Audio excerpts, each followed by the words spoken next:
Broadcasting live from atop the Rocky Mountains, the crossroads of the West. You are listening to the Liberty Roundtable Radio Talk Show. All right. Happy to have you along, my fellow Americans. Sam Bushman live on your radio. Hard-hitting news the networks refuse to use, no doubt, starts now. This, my fellow Americans, is the broadcast for June 5th in the year of our Lord, 2025. This is hour one of two. The goal always to protect life, liberty, and property, to promote God, family, and country, and to do so on your radio in the traditions of our founding fathers. Yes, indeed, we use the blueprint for liberty, the supreme law of the land, the Constitution for the United States of America as our guide. The checks and balances brilliantly put in place by the founding fathers. That's one of the peaceful restorative solutions we still have at our fingertips. And as you know, we reject revolution unless it's Jesus revolution. Then we're in because we follow the Prince of Peace. Eldon Stahl with me, well-known field director of the John Birch Society, jbs.org to learn more about what they're doing and sign up and become a member today, or thenewamerican.com, one of the greatest news sites on the net. That's thenewamerican.com. Eldon, it's been a while. Welcome back, sir. Well, thank you, Sam. Yeah, it's great to be here. There's so much to talk about. Yesterday, I had on James Edwards with me over at thepoliticalcesspool.org. And we went to a big conference that they had. I spoke at it and was there. It was in South Carolina. Just a great event. We talked about that yesterday in great detail. And we talked about, hey, why do we hold private conferences these days? Because we get attacked in our conferences. They try to shut them down. We talked about, it's called the TPC, or the Political Cesspool Will to Power Conference. Always forward, never back is the slogan. And there's a review of that Will to Power Conference written by Hunter Wallace. And it's over at occidentaldescent.com if anybody wants to check that out. We talked about the Political Cesspools 2025 Will to Power Conference. It was sponsored by the Conservative Citizens Foundation, organized by James Edwards and myself and many others. And I asked if you were part of Team Western Civilization, because that's really what the conference was primarily about. Steve King gave an incredible speech, former Congressman Steve King, about that. Anyway, just a great show for that. Just wanted to highlight that. This weekend, thepoliticalcesspool.org will be breaking that down all 3 hours in great detail. So check that out. We also talked about Donald Trump doubles tariffs on steel and aluminum imports, if you will. He says the tariff hike was necessary for national security. And I expressed my 100% support for tariffs, but my concern that, you know what, tariffs were never meant to be used by one man, the president,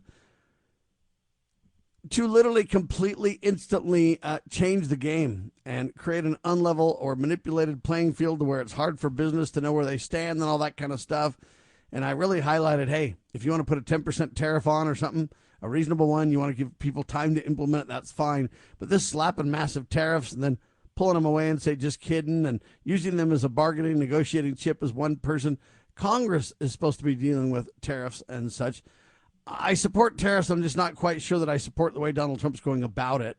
It's going to affect small business primarily in certain ways that might even be shutting down small business. Do you have a quick comment on that, Eldon? Well, yeah, I wholeheartedly agree with that, Sam. It's very clear in the U.S. Constitution. Now, it uses the word duties, but that is another term for what we today call tariffs, and that power is specifically, explicitly given to Congress to levy. Now, the irony here is that even though way back in the Roosevelt administration, when Congress illegitimately, unconstitutionally delegated power to the president to levy tariffs for the most part, they're not jumping at the gun to reclaim their rightful power under the Constitution, which is really the power of the people, which we delegated to Congress to exercise in our behalf. They would rather still have that in the hands of the president, while criticizing the president on how he uses that power. And it's just, there's more going on here than just President Trump deciding that he's going to levy tariffs, remove tariffs, change tariffs, what have you. It's the lack of understanding among the people and their lack of insistence that Congress, their representatives at the federal level, adhere to the Constitution and obey their oath, which they all took. Amen to that. There's a difference a little bit, ladies and gentlemen, between a tariff and a duty. I don't know if you know, but in summaries, all duties are tariffs, but not all tariffs are specifically duties. As far as I understand, tariffs encompass a wider range of trade-related taxes, while duties are a specific type of tariff applied to individual products. And so we got to be careful a little bit there in terms of some kind of understanding of the words. But I bring that up because, hey, Congress is distracted by the, quote, one big beautiful bill while they should be dealing with the tariffs. And to let this go, there's a lot of small companies that have a little bit of steel in their products, but it's going to make things really difficult. The regulation part is what I'm pushing back on, because it's difficult for businesses to comply. When you go, oh, there's a 25% tariff. Oh, I mean, it's 50. Oh, we're going to delay this. Oh, we're going to back it off to that. And you use it as a single man negotiating bargaining chip. At some point, it creates a moral hazard in the market, Eldon. Yeah, anytime you add, so when you concentrate power, we found this out with the COVID stuff, right? You concentrate power in the hands of a few or even one person, and they can, at a whim, essentially, and very, very quickly change their position and basically introduce a lot of instability into the economy, into the political world. And so it's kind of like you have a king. Oh, well, the town crier comes out and the king says, the sky is blue today. And then the next, the king says the sky is red today, or whatever the case may be. It's just this arbitrary power that has no check on it. And that's a real dangerous thing to have, regardless of the issue. Even though it may be used, that power may be used in one instance for good, it sets a precedent that arbitrary use of power is just fine, and that's in the long run, it's not a good thing. The separation of powers, ladies and gentlemen, is what we're talking about, and putting things in the hands of the wrong people give too much authority, and I think it creates a moral hazard and a compliance hazard for small to medium businesses. I'm on the software side of it, and it's very difficult to navigate. But let's move on to this Elon Musk-Trump battle. Elon Musk says, quote, Trump's one big beautiful bill is a disgusting abomination which will boost our federal deficit. Republicans like Rand Paul, Ron Johnson, and others have been coming out against the big beautiful bill, saying, hey, in its current form, it adds too much to the national debt. We got to stop it. Trump then lashes out against Rand Paul over the big tax bill. Trump puts the pressure on Senator Rand Paul. The big beautiful bill, they say, makes the 2017 Tax Cut and Jobs Act permanent. That's according to the Tax Foundation, which I think is a good thing. But Rand Paul's saying, hey, it'll increase debt or the deficit by $5 trillion over 10 years. Can't do that. The Committee for Responsible Federal Budget forecasted that it will be $3.1 trillion added to the debt above and beyond the current annual deficits forecasted. So that's a serious problem. Mike Johnson doubles down in defense of Trump and says that Musk is terribly wrong. Democrats say they agree with Musk.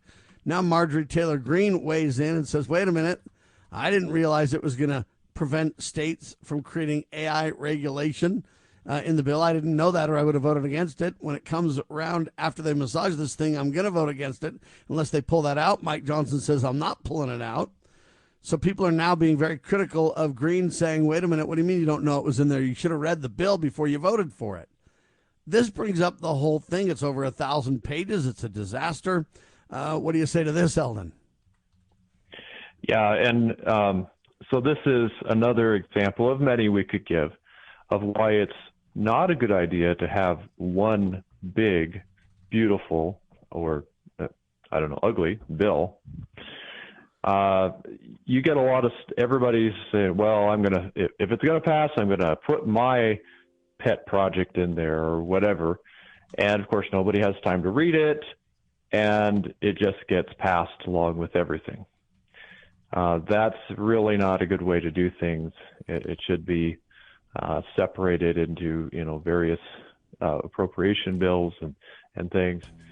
I'm even for a single page, single issue vote straight up down bill where we can see what the heck we're voting for and against.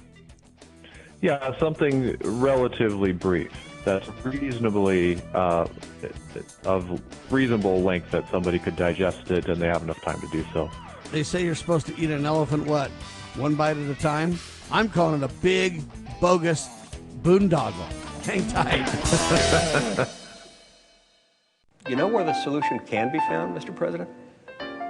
In churches, in wedding chapels, in maternity wards across the country and around the world. More babies will mean forward-looking adults, the sort we need to tackle long-term, large-scale problems. American babies in particular are likely going to be wealthier, better educated, and more conservation-minded than children raised in still industrializing countries. As economist Tyler Cowen recently wrote, quote, "By having more children, you're making your nation more populous, thus boosting its capacity to solve climate change. The planet does not need for us to think globally and act locally so much as it needs us to think family and act personally. The solution to so many of our problems, at all times and in all places, is to fall in love, get married, and have some kids." Former Sheriff Richard Mack recounts in his book The Proper Role of Law Enforcement how he came to realize while working as a beat cop how wrong the all-too-common orientation of police officers is when they think of their job as being to write tickets and arrest people. Richard Mack tells of his personal transformation from by-the-number cop to Constitution-conscious defender of citizen safety and freedoms. Learn what it really means to serve and protect. Purchase your copy at CSPOA.org. That's CSPOA.org. Do you know what is great about America? Ask an Immigrant. Ask an Immigrant is a new podcast dedicated to helping Americans, especially our youth, value, appreciate, and be grateful for the freedoms we have here in America. Join host Lydia Wallace-Nuttall as she interviews immigrants from around the world to discover their inspiring personal stories about why they came to America. To learn more about why America is the most prosperous, greatest country in the world, download the Loving Liberty app or go to lovingliberty.net.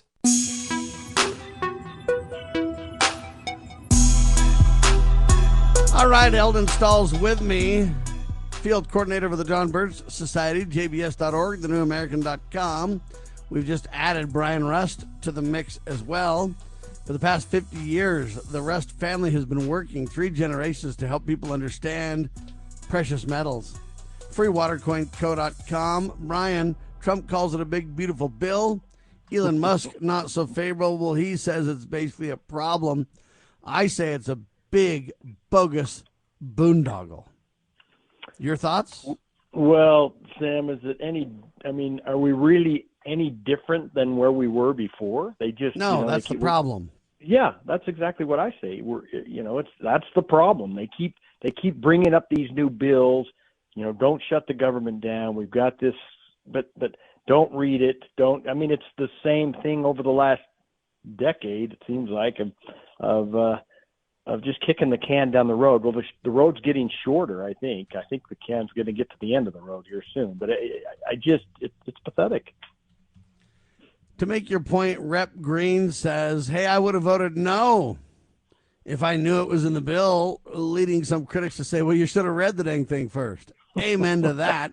Now she says once they massage it, she'll vote against it because there's a little clause in there that says, hey, states can't create AI regulation for the next decade. It's insanity, Brian. Yeah.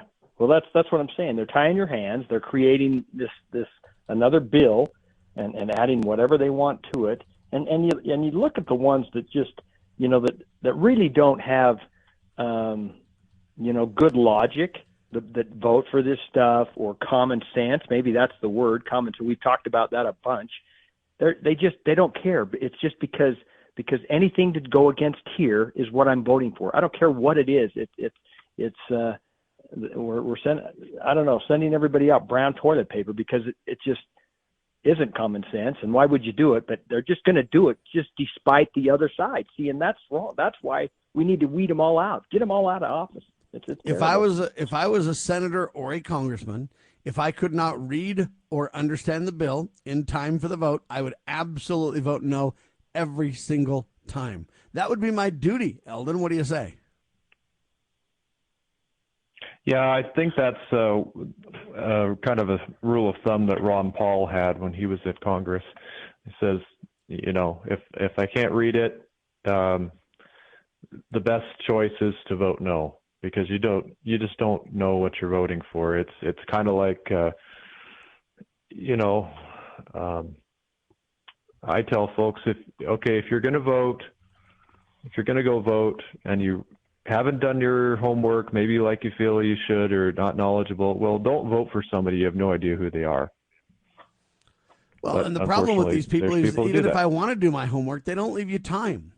And I've tried to analyze these 1,000+ page bills before, Brian, and I look at them, and what it says is things like this.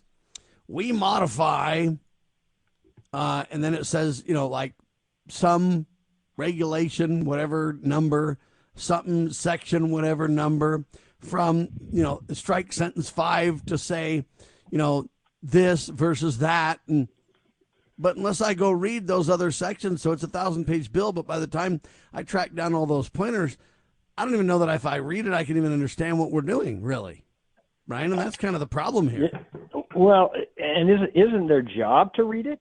Aren't they there to see what's in this? Aren't they there to? They keep telling us, "Oh, we're here to protect the American people."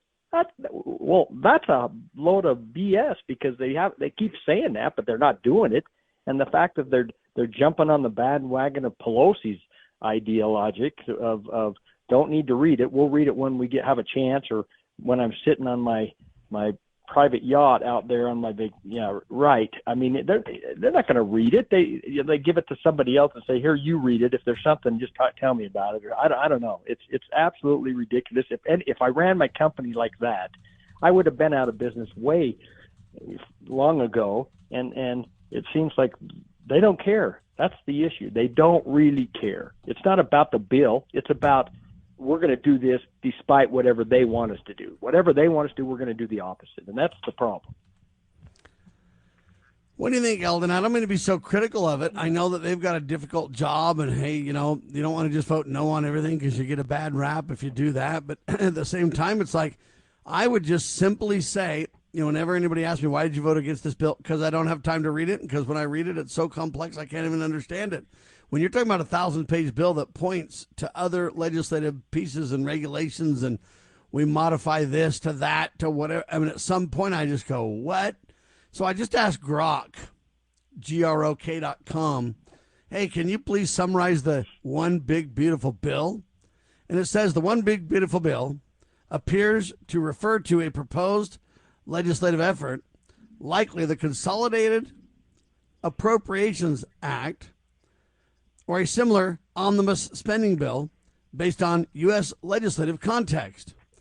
These bills are typically massive, combining multiple appropriations or policy measures into a single package to fund government operations, address urgent issues, or enact reforms. Without a specific bill named One Big Beautiful Bill, I assume you're referring to a recent or hypothetical omnibus bill, possibly tied to discussions around government funding, border security, or disaster reliefs, as these have been referred to in 2024 or early 2025. Summary of a typical omnibus bill. Anyway, it goes on and on. But it's like even the summary, Grok doesn't even know about the bill. Should be enough information there to get you to vote no, I would think. I think, instead of calling it omnibus bill, you should call it the ominous bill. Says key components, budget allocations, funds departments like defense, health and human services, education, transportation. Anyway, then it says, example, the 2024 omnibus bill allocated billions for disaster relief, hurricanes, wildfires, infrastructure, light bridge repairs. Policy writers often include unrelated policy changes, such as reforms to immigration, health care, or energy policies that can be controversial, as they're sometimes added or taken away to secure votes, push partisan agendas. Then they go on and talk about defense and security. Significant portions go to military spending or border enhancements, international aid, support for Israel, the Ukraine, etc., based on past bills, social programs. Anyway, all I'm saying is even the summary I can't even understand. Brian? Because what does all that even mean? It's so massive. As far as I understand, we're spending $1 trillion on the military. Well, Donald Trump said we could reduce that to $500 billion, no problem at all, but yet it didn't make it to the bill. Now, Elon Musk is the one speaking out boldly against it, going, wait a minute, I just left Doge. This is crazy. And then here's what Trump does. Trump gives this omnibus, whatever you call the thing, and he basically says, hey, Congress, will you please claw back $9.4 billion? We don't want to give that to the media. And I agree with that. I support that. The problem is they're going to vote on that next week. How that relates to the big omnibus bill, I don't know. But at the end of the day, I go, I appreciate you getting rid of $9.4 billion. It's a step in the right direction. But it's pittance. It's nothing compared to the big discussion. Trump asked Congress to claw back $9.4 billion in Doge savings, hits NPR and PBS, USA Today with that piece. So I look at it and go, I mean, I'm for that, but we're talking about pennies. The bottom line is, here's what's going to happen. You ready for my prediction? And then I want to get your thoughts and Eldon's, Brian. My prediction is this. They're going to massage the thing. They're going to get it all ready. They're going to vote for it. Nobody will have read it. And what's going to happen is they're going to get it passed, and nobody's going to know what's in it, and nobody's going to be happy. There's my prediction. Well, I think you're right, Sam. The issue is I like how they put nice, big, beautiful bill, like they put a ribbon on it, and that makes it all the difference. I mean, if it's horse crap, it's horse crap. It's not. You can't put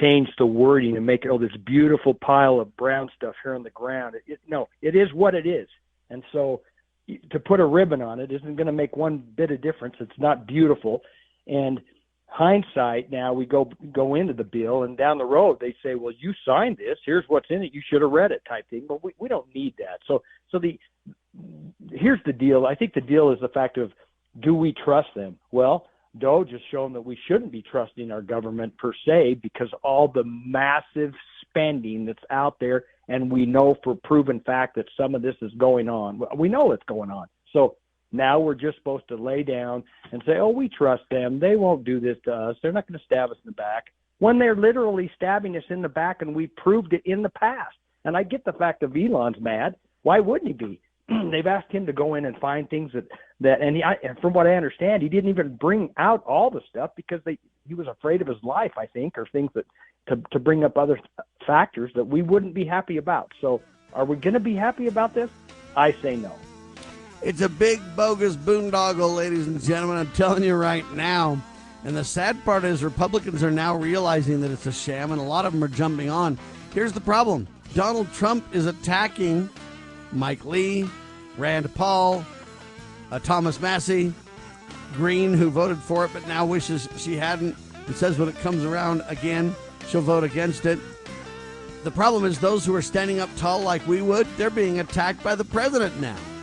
This isn't going to go well, ladies and gentlemen. It's going to pass, I'm sure, eventually, because they have to raise the debt ceiling and pass it, or the world will melt down. Wait a minute, they don't have to raise the debt ceiling. If we've got these incredible tariffs coming in, there's just plenty of money rolling in, like Donald says, the economy's booming, then why do we need to do that? Why can't we just live on the money we have? We'll answer that question and more when we come back. You're listening to Liberty Roundtable Live, freewatercoinco.com. Exposing corruption, informing citizens, pursuing liberty. You're listening to Liberty News Radio. News this hour from townhall.com. I'm Rich Thomason. Citing a threat to national security, President Trump slamming the door on citizens of a dozen countries who will be barred from entering the U.S. President Trump said this proclamation will go into effect on Monday. So if you do not already have a visa, if you do not already have a refugee status, you will be restricted from entering the country. In the first time he did this in 2017, he was bogged down in the American court system, facing multiple challenges in different courts across America, and then it had to be amended multiple times before it was eventually held up by the Supreme Court. The BBC's Jay Kwan, in Mr. Trump's words, we cannot have open migration from any country where we cannot safely and reliably vet and screen those who seek to enter the United States. Chinese state media reporting on a phone call today between President Trump and Chinese President Xi. Unemployment applications hit an 8-month high last week. 247,000 Americans filed for benefits, according to the Labor Department. On Friday, the government releases a jobs report for May. It has been a wild and deadly week of weather across some parts of the country. One man has died in Dallas after his vehicle became stuck in high water during heavy rain and severe weather. A tornado touched down in the Kansas City area, and firefighters made about 70 water rescues around Wichita, Kansas. With more storms in the forecast, officials warn that the soil in the area is saturated, and even an inch or two of rainfall could lead to localized flooding. I'm Lisa Dwyer. The Egyptian national charged in Sunday's horrific anti-Semitic attack in Boulder, Colorado, due in state court today, facing a series of state charges. On Wall Street, the Dow down 186 points, so the Nasdaq is off 61. More on these stories at townhall.com. Hi, it's Mike Gallagher. I've been thinking, why does it feel like losing weight is harder than ever before? With mixed messages, fad diets, the quick fix injections, even magic coffee. I mean, it's overwhelming. Most people are exhausted trying to fight a battle they cannot win. If you feel this way, trust me, you're not alone. I used to feel that way too. But let me tell you, it's not your fault. Your body is working against you, and the longer you wait, the harder it gets. Do what I did. I called PhD Weight Loss and Nutrition 3 years ago. I lost 53 pounds. I feel terrific, and I've kept the weight off. Make the phone call that can change your life the way it has changed mine. They won't let you fail. Call 855-696-2020. That's 855-696-2020 to schedule your consultation. The first 11 callers who mentioned the word healthy will get 2 free weeks added to their weight loss package. Call now, 855-696-2020. Mention the keyword healthy to get 2 free weeks. Or visit them at myphdweightloss.com, myphdweightloss.com. In the medical field, IT security is crucial. Our highly skilled consultants are HIPAA certified and have 20-plus years of experience servicing medical clinics, billing, and supply companies. We offer comprehensive endpoint protection, guarding your computers and servers against all stages of threats. And with our 24/7 monitoring services, you'll never worry about extensive downtime again. Ready to level up your IT support? Call 801-706-6980 today and discover how great IT services can be with managed IT services. Experience the untamed spirit of the American West with Range Magazine. Each issue is a visual journey featuring award-winning photography and compelling stories that capture the heart of ranching and rural life. Stay informed on the challenges and triumphs of those who live and work on the land. Subscribe today and receive quarterly editions delivered to your doorstep, and join a community that cherishes the enduring legacy of the Western frontier. Visit rangemagazine.com to subscribe. The Foundation for Moral Law is a nonprofit legal foundation committed to protecting our unalienable right to publicly acknowledge God. The Foundation for Moral Law exists to restore the knowledge of God in law and government, and to acknowledge and defend the truth that man is endowed with rights not by our fellow man, but by God. The Foundation maintains a twofold focus. First, litigation within state and federal courts. Second, education, conducting seminars to teach the necessity and importance of acknowledging God in law and government. How can you help? Please make a tax-deductible contribution, allowing Foundation attorneys to continue the fight. You may also purchase various Foundation products as well at morallaw.org. Located in Montgomery, Alabama, the Foundation for Moral Law is a nonprofit, tax-exempt 501c3 founded by Judge Roy Moore. Please partner with us to achieve this important mission. morallaw.org.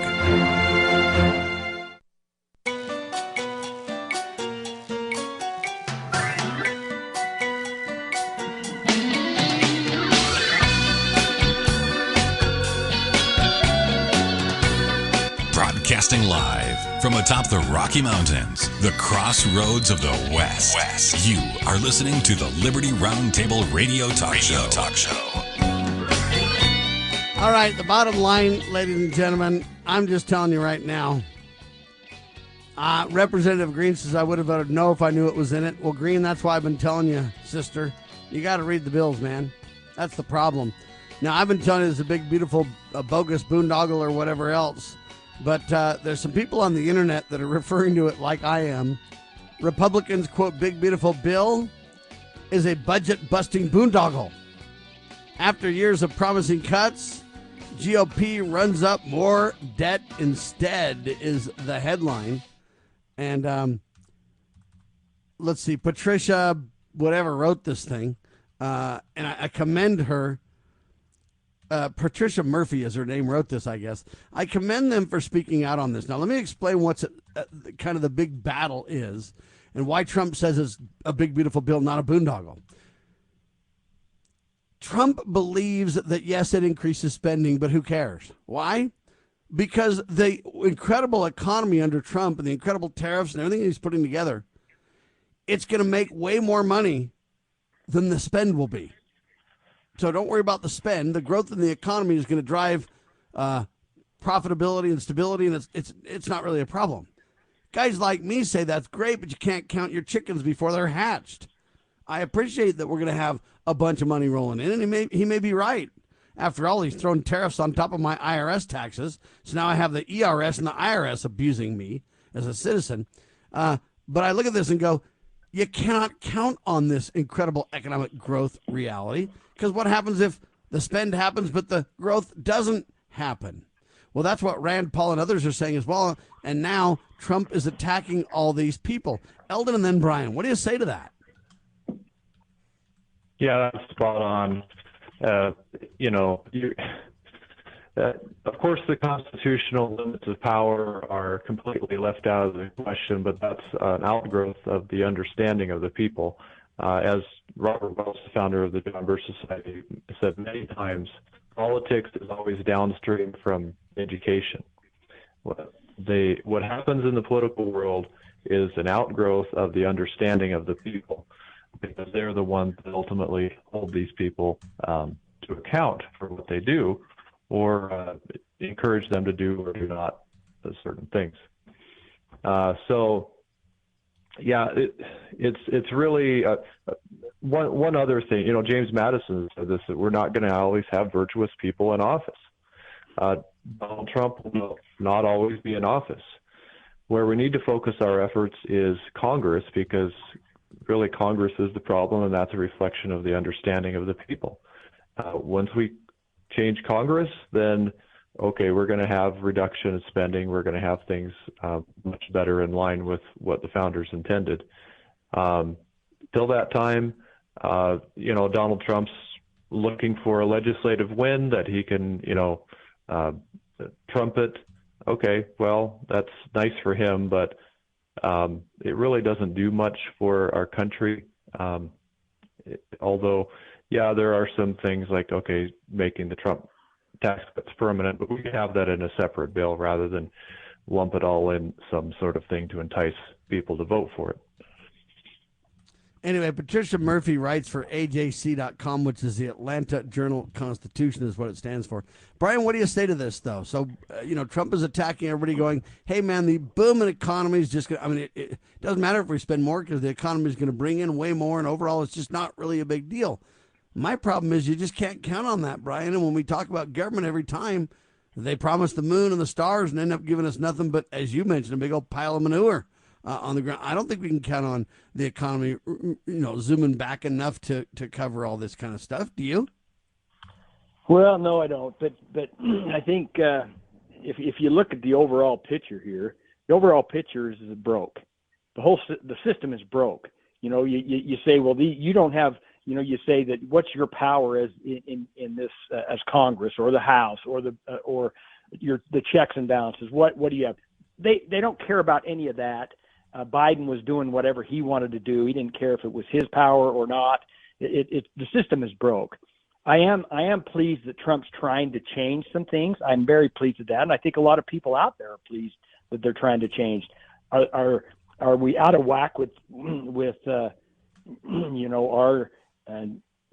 products as opposed to other countries' products coming in and out? Yeah, we're way out of whack. So it's broken. It needs to be fixed. But the bottom line is we keep kicking this same can down the road. And when I would think one of the biggest issues would be, it's not tariffs or anything, it's the exploding debt. That's the biggest concern, because if they don't do something, now I'm not a fan of 5 million pages of paper that we're supposed to read. It's broken. This whole system's broken. They're twisting things in knots. They want each other on the one side to fight against themselves. So realistically, the left, or the evil side, I should say, or Satan's plan is to kill us all. So their plan is to fight amongst yourselves. That's great. Destroy yourselves. But the bottom line is there's 500 people plus back there that aren't doing their job. And if we get down to what is your job and what can you do is what you need to do. Anyway, I look at this thing and they say it's a cold day in hell. Why? Because the Democrats and Elon Musk are agreeing on something, which is this is a big bogus disaster. And that's the problem, is that they're saying, how dare you agree with the Democrats and stuff like that. And so now you got Donald Trump literally attacking Rand Paul and Thomas Massey and Mike Lee. And these are the only people that actually have it together, as far as I can tell, Brian. Yeah, we need mediation. I think there should be some mediation. Look, okay, can't we get together here and mediate? But there's no common sense anymore. I mean, we've talked about this before, Sam. Can they actually do that? Is that there's no common sense. Right's wrong, wrong's right, and they fight amongst themselves. So I don't know. I don't know where we're going to go. It's not looking good. All right, where's gold and silver looking, Brian? Gold's $3,391.90. So it's good. That's good. Okay, silver. Silver's 35.8.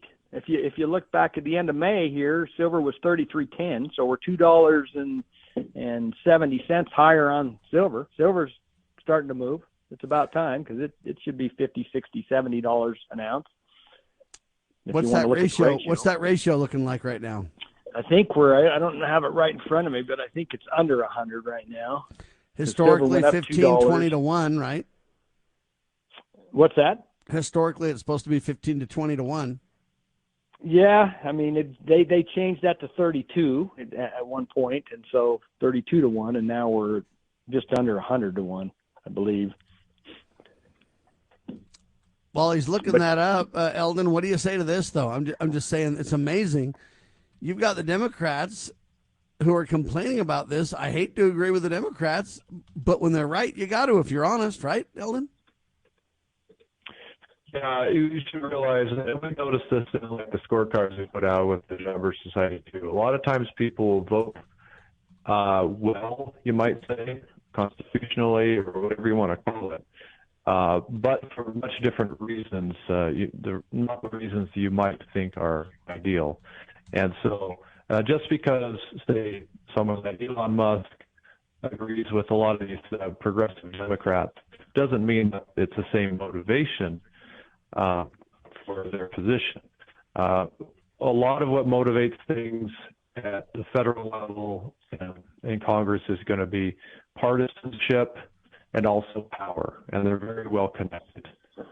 And so, just looking on the surface, that argument is used in so many levels that it's very old. The people pushing for the Constitutional Convention, for example, they'll say, well, see, these people agree and those people agree that a convention's a bad idea. They must be all on the same page and they're allies and they're all against. Well, no. There's different motivations there. They just happen to agree on one position, but different reasons. Yeah, and sadly, I don't think the Democrats agree. If they were passing this big, beautiful, bogus bill, that they'd champion it and say, oh, the Republicans are bad. So they made this into a partisan issue, and that's my biggest problem. It's like, hey, can't we just do what's right and good for the country, or reject what's bad for the country, forgetting about partisan politics? And I guess the answer is no. But there is good news on the horizon to some degree. Headline says, quote, Federal Reserve, the ultimate deep state tool, all about control and destruction. Alex Newman over at libertysentinel.org wrote the piece. What he's talking about is Ron DeSantis signs gold money legislation into law. And go ahead and skip the break. This is just too good. Florida Governor Ron DeSantis signed, quote, transactional gold legislation on Wednesday, aiming to help Floridians use precious metals in commerce and savings to protect their purchasing power from out-of-control inflation. The move can also protect the freedom and privacy of citizens if federal policymakers were ever to revisit this digital, what do they call it? The CBDC, right? Digital currency deal. And he's basically saying we got to go back to the Constitution. He signed it. Utah really jumped on this, gold and silver as constitutional currency first. Other states have joined, and now Florida joins in. You got to give them credit. Here's what Ron DeSantis has to say about it.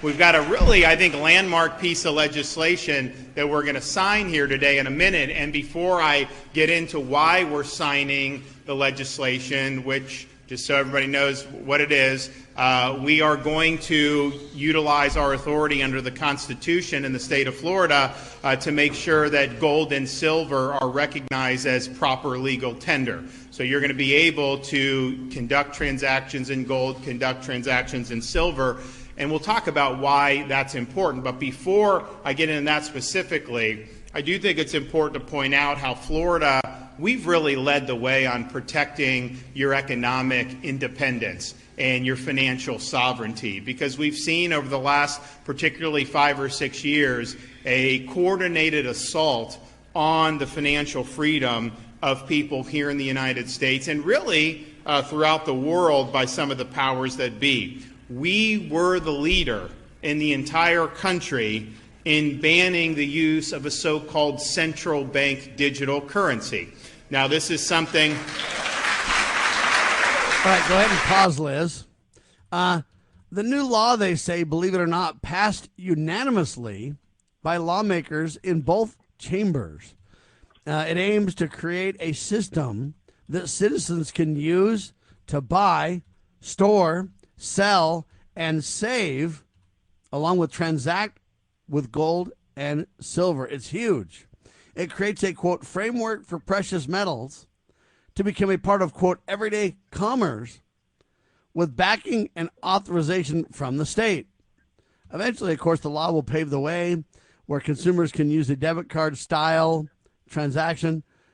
Anyway, it basically exempts these metals from state taxes. They say we have the ability to do this under the federal Constitution. And so there was a big old signing ceremony that took place. Go ahead and play this a little bit more. It's really interesting. Listen to this. This was something that was being discussed by the Federal Reserve under the Biden administration. What it would do is, so the goal of it is to eliminate cash, force everything into a digital currency. This would be one controlled by the central bank. And why would they want to do that? Well, they have more agency over your financial independence if they do it. So we recognize it as a frontal assault on your economic freedom. They were thinking about maybe doing something through an administrative order. We made it be clear in Florida that'll be dead on arrival. We will not accept that.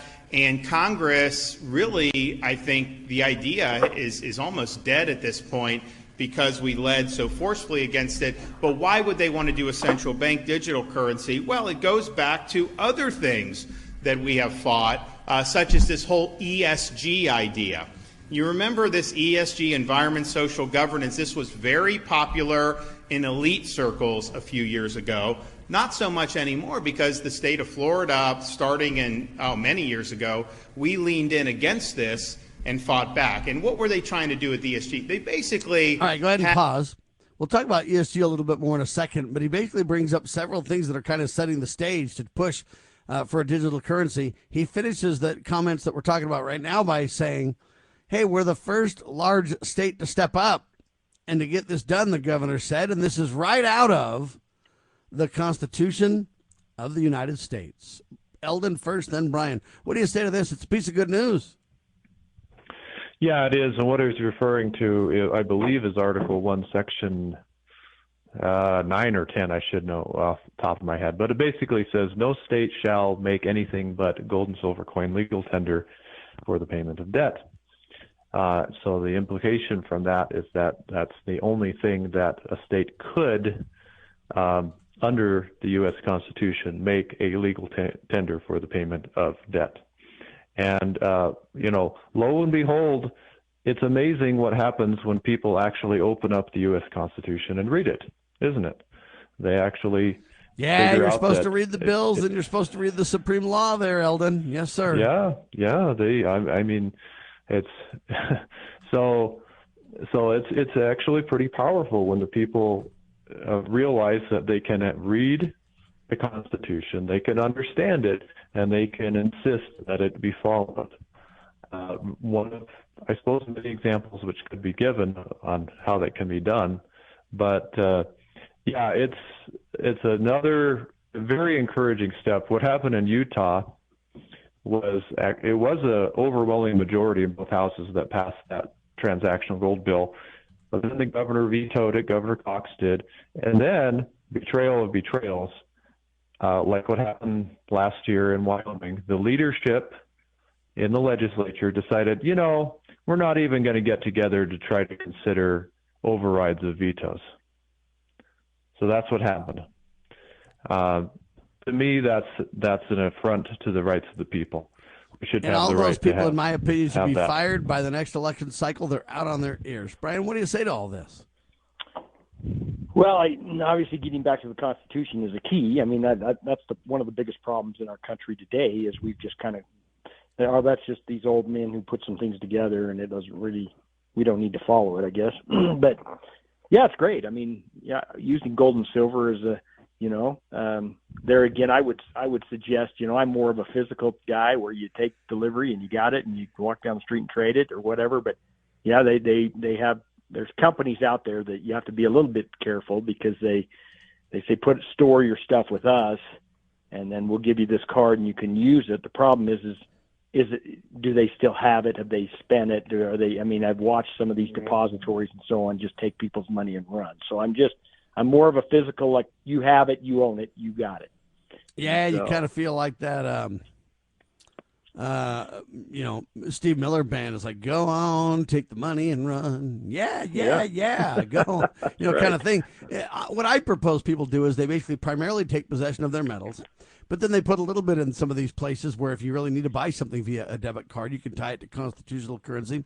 So you have a little bit in there as kind of a way to, have money in there when you need to. You could transfer just a little bit at a time in there and not have that the bulk of your thing, but yet you could still participate in the quote digital or global or transactional economy via the I don't know what you want to call it, internet or whatever you want to call the way we send and receive money nowadays. But the first large state, I think, is Florida. Other states have done it for quite some time. Arkansas is on it. Utah's on it. And other states have kind of paved the way for this.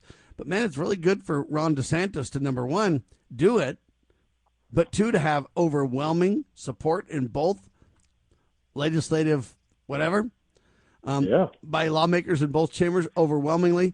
And then the governor decided, and then he literally, this is a 10-minute speech where he kind of breaks down why and how and what. And I haven't seen this level of support for things in a long time, Eldon. Yeah, it's encouraging. It's good to see somebody like Governor DeSantis providing leadership on the issue. And it's really growing, the idea of bringing back gold and silver coin.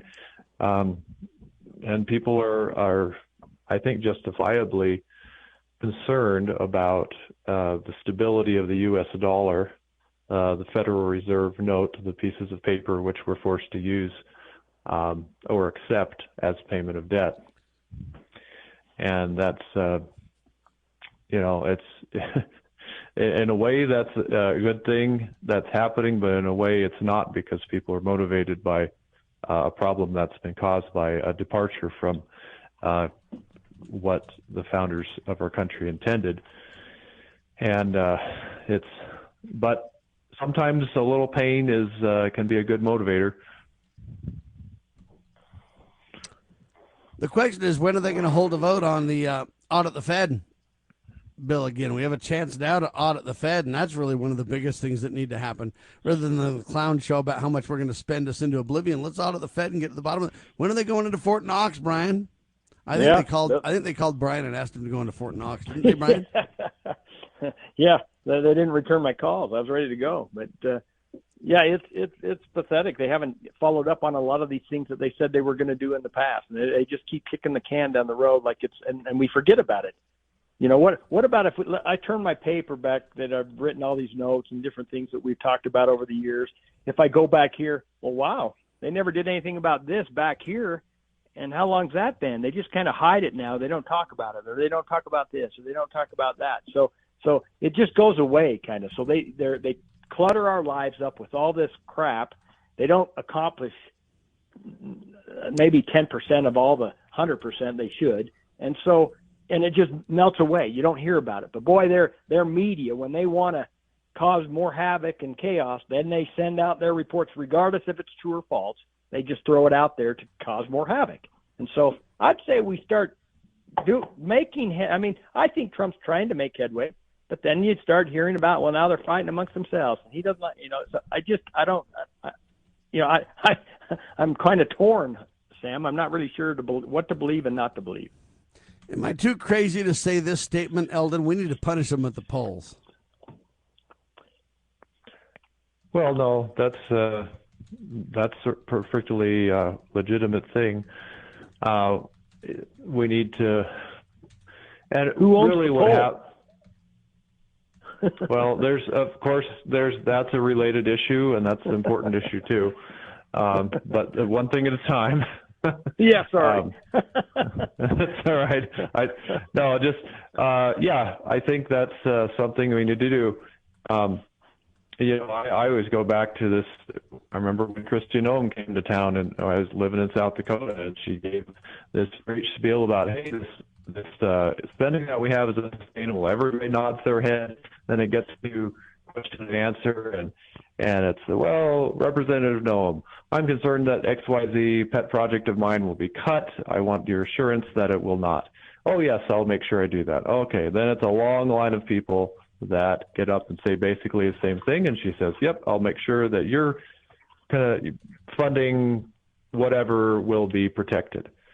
Well, we can be mad at their congressman, but often it's also a reflection on us. They're our representative. If we demand that they talk fiscally conservative when they come to town, but then go to Washington and bring home the bacon, then that's what we're going to get. So we got to be careful what we ask for. Yeah.